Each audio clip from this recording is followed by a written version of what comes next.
Hi guys, I am here to tell you, break down, and explain some information revolving chemical sunscreen versus physical sunscreen and why those high numbers are a bunch of BS marketing mumbo jumbo.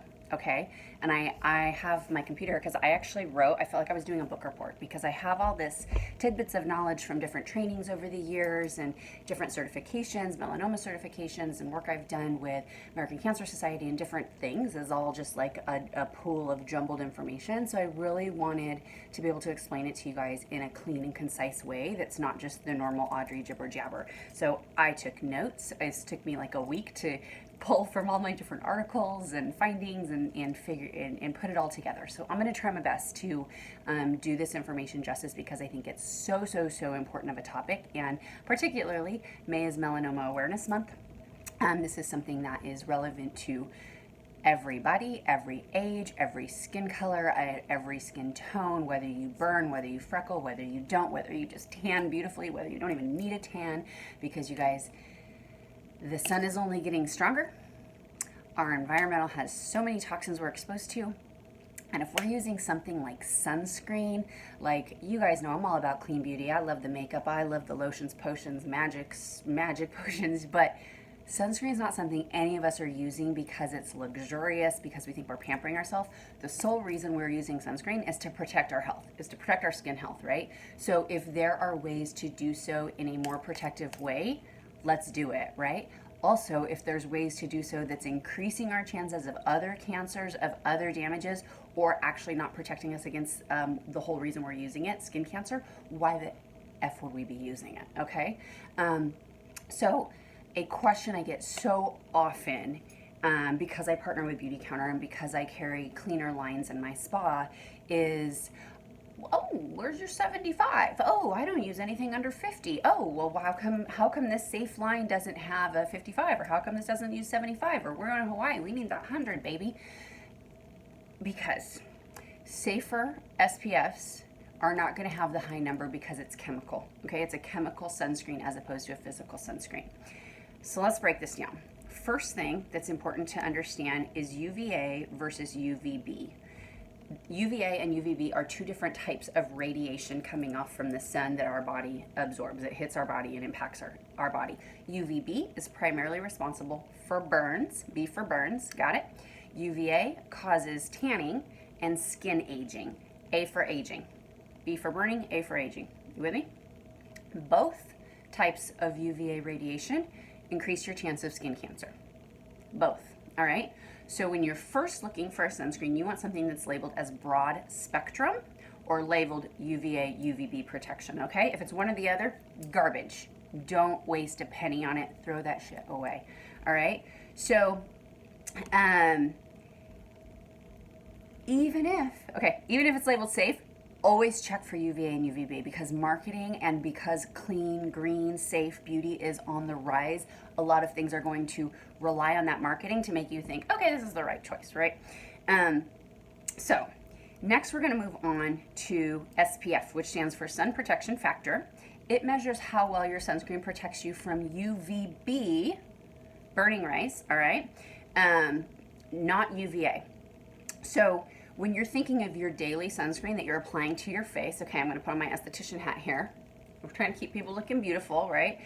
That SPF number is not as important because it's not what is determining the level of protection that you're getting from we're not putting sunscreen on every day on our face to protect it from sunburn. We're doing it to protect it from wrinkles, from fine lines, from hyperpigmentation, from hypopigmentation, from sun damage that happens with teeny droplets of UVA exposure to change the melanin production and change the way our skin is getting damaged and speeding up the signs of aging and life and stress, okay? So if you're using 100 SPF or a 50 SPF or 45 SPF on your face every day, there's no reason to. You've completely been marketed to. Think Neutrogena, okay? So like there's gonna be things that you're gonna go, oh my gosh. All right, it has nothing to do with keeping you more beautiful or protecting you from melanoma. All right, so as far as burning rays, yes, still important. We don't want to get sunburned. The more we get sunburned, the more intense burns we get, we are increasing our chances of skin cancer, right? So, as for the burning rays, it's still important to understand the SPF and why these big numbers are just lies in a way. It seems like an SPF 100 would give you 100 times more protection than your natural protection, and be way better than an SPF, let's say 50 or 20. In theory, applying a sunscreen of an SPF would allow beachgoers to bear their skin 100 times longer before suffering a sunburn. So someone who would normally burn at like 30 minutes at midday sun could stay out for 50 hours. I don't think anybody actually thinks that's true, right? So theory and how it actually works are two very different things. The difference between those drastic sounding numbers is actually like minutes, you guys. So an SPF 30, for example, filters out 97% of UVB rays. An SPF 50, so 20 more, only filters out 98% of UVB rays. 1% difference, okay? That's gonna be like, I don't know, 5 minutes, 10 minutes, maybe if you burn slowly. The actual time it extends from burning is just, it's so hard to quantify because everybody burns at different times, and nobody actually knows that I can walk outside in the morning and at 27 minutes my skin starts to burn. There's so many different factors. Certain medications, certain times of the month, certain products that we're using topically, as well as where we are in direction to the sun, the time of day. We all know there's times that are like prime burning times, but also if I'm in Hawaii or like Cabo, I'm gonna burn at a different rate than if I'm up in Seattle, because we're like different, we're further away from the equator, we're further away from the sun. So one, nobody knows that, so you don't really know how to even choose a number if you were to do that. And the bottom line is every single sunscreen bottle, if it's like made correctly, part of the instructions is reapply every 80 minutes. It doesn't matter if it's 100 SPF or it's 15 SPF. You need to be reapplying about every 80 minutes after you swim, after you sweat. All right? Okay. So that's a tidbit of like marketing at its finest, right? Those percentages, when I first learned them, I was mind boggled. I was like, okay, so wow, we think like, oh, that high number, we have to have it, when like an SPF 20 versus an SPF 30, it's like, oh, cool, it's like 1 or 2 minutes difference in the sun. So silly. Okay, here's some of the issues with those mega high numbers too. Typically, the higher numbers are going to be chemical sun protection instead of physical. So chemicals, it's made that it's going to like absorb deeper into your skin. It's going to change the way your skin really absorbs those radiation rays, so it doesn't react the same way to sun exposure, versus a physical sunscreen that's going to sit on top and physically reflect the rays from hurting your skin. Okay, a few examples of chemical sunscreens is oxybenzone. So oxybenzone is linked to hormone disruption, organ toxicity. It's killing the coral reef. It's actually outlawed in Hawaii and Florida for these reasons. Octinoxate, and I'm sorry, I'm going to pronounce a lot of these words wrong. I am not a chemist. Octinoxate is a hormone disruptor, reproductive toxicity. Homosalate is a hormone disruptor. It enhanced absorption of pesticides, and believe it or not, there's pesticides in our environment.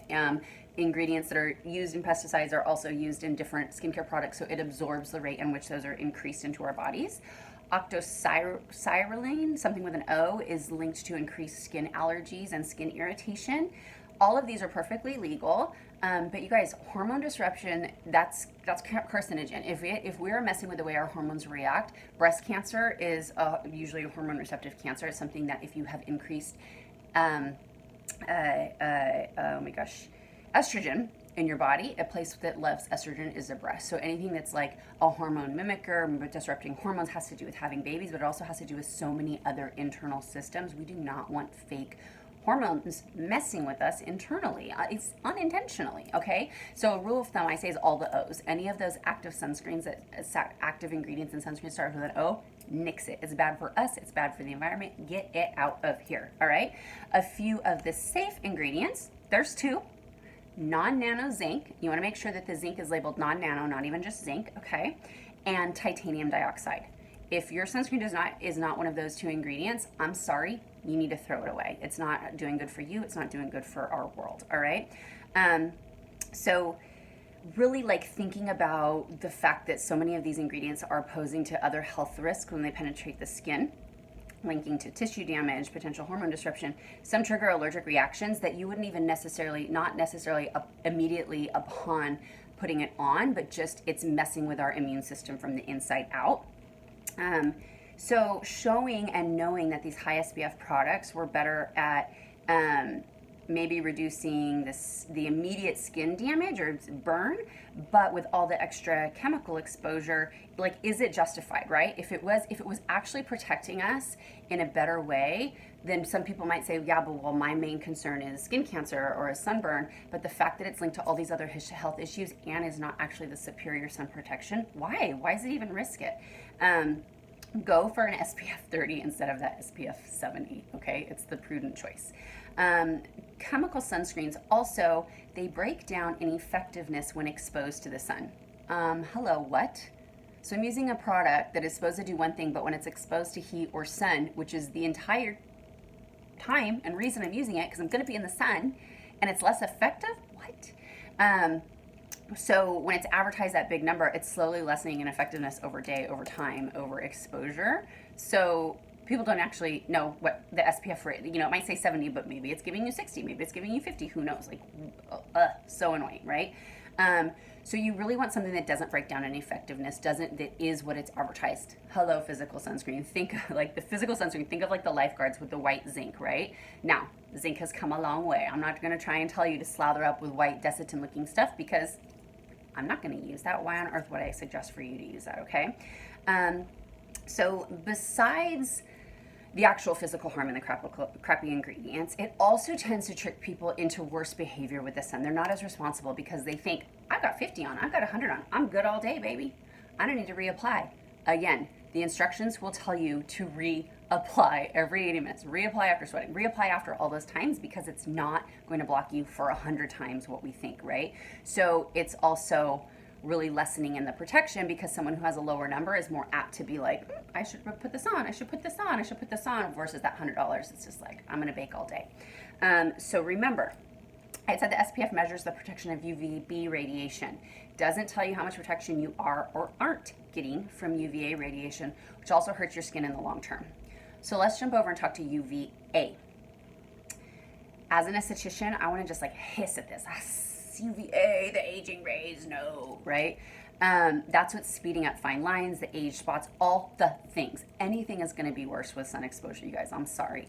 From a health perspective, though, UVA exposure suppresses the immune system. It causes harmful free radicals to form in the skin, and free radicals speed up growths, tumors, can lead to cancers. And it's associated with a higher risk of developing melanoma. And we know melanoma is the worst of the skin cancers, okay? UVA rays penetrate the skin more deeply and are harder to block with chemical sunscreen ingredients that are currently approved for the FDA for American sunscreens. European sunscreens, European products in general, guys, they're a lot safer than ours and have a whole lot more standards than ours. If you've been following me for a while, you know this. Here's a few notes on the FDA. First of all, Food and Drug Administration. Sunscreen is not a food nor a drug, right? It's not regulated by a prescription, so it falls in this big old gray area. I'm just going to kind of list out these things, these different findings, all right? So FDA is working on a few things, but it's super slow. They have very little authority in actual product recall. They have huge corporations, huge cosmetic corporations, sunscreen corporations, personal care product corporations fighting them to change these laws. So they are proposing to limit the sun protection factor to 50.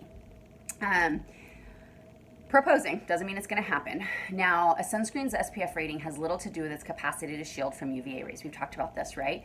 If US sunscreens offer far less protection against UVA than UVB rays, this is worse for products with the highest SPF values. We know this because UVA protects UVB and UVA, they don't really harmonize. High SPF products suppress sunburn, which more effectively than they do other types of sun damage. 5 leading sunscreen scientists recently tested 20 US sunscreens for UVA and UVB protection and found that just 2 of the 7 with SPF values of 50 or higher would pass the European test for UVA protection, and the remaining 5 didn't provide enough UVA protection to be sold in Europe. So they're saying they're UVA, UVB protection, and they have these high numbers, but the amount of UVA protection is like microscopic because it doesn't come in that number. High SPF cannot really be high SPF products may not really be high SPF. So when Procter & Gamble tested competitors' SPF 100 products at 5 different labs, the results varied from SPF 37 to 75. The company determined that very small difference in test conditions can drastically affect the calculated SPF. In this case, 1.7% of the light transmission yields an SPF measurement of 37 versus 100. Small differences in application thickness could have been similar effect. So any time when labs are testing sunscreen and giving like instructions, what they want you to do is they want you to put on a full body application is a full shot glass worth. A full shot glass. I don't know about you, but that's not how I put sunscreen on. I put like maybe 2 squirts like for my arms, maybe 2 squirts for my legs. There's no way we're putting, if you put on a full shot glass worth, you're like, you're just gooey, right? That's how it's measured. So that high rating is if you're applied with it like visibly thick on your skin, not any real world application. So that's what this is saying. Like the real world applications is testing more of like a 37 to a 70. All right. Clean sunscreens doesn't have, and keep in mind, okay, so with all of this different information, one more thing. Okay, so talking about the FDA wanting to cap it at the 50 because it's inherently misleading. Australia caps theirs at 30, European and Japanese regulators at 50, Canada allows a maximum of 50 as well. So it was in 2011 that the FDA proposed a regulation prohibiting labels higher than SPF. However, in its final draft in 2019, you guys, it took 8 years for it to even get to a final draft of the proposal. It was pushed back. The agency proposed raising the cap to 60 instead of 50. According to the agency, there's lack of data showing that sunscreens with SPF values above 50 provide meaningful clinical benefit. EWG, which is a site that I like strongly believe in and use, is recommending to the FDA, please change it back to 50. Like that 10 difference is so silly, but it just allows companies to market even more tricky, right? So you guys, keep all this in mind. Clean sunscreen does not have to suck. There has been so much technology. I have tested them all, and I have favorites for body, I have favorites for baby, I have favorites for face. I'm not going to recommend to you to use something chunky monkey from Whole Foods that is going to feel like garbage or feel like Vaseline or feel like Desitin putting on. But please read those sunscreen labels front and back, and keep in mind that not only if your sunscreen ingredients are safe, there's a whole other list of ingredients that you want to make sure is also clean. So if you need help doing that, reach out to me, reach out to any of your clean beauty educators. They can help you with that. Above all, remember, do not let sunscreen do all the heavy lifting, okay? For the best protection, you want to wear sunscreen, you want to wear clothing, you want to wear hats and sunglasses and seek shade when possible, because sunscreen is not the end-all be-all. That sun does so much more damage to our health than we realize, and once we start realizing it, it could very well be too late. So pay attention. Thank you for tuning in. I hope this was helpful. Bye.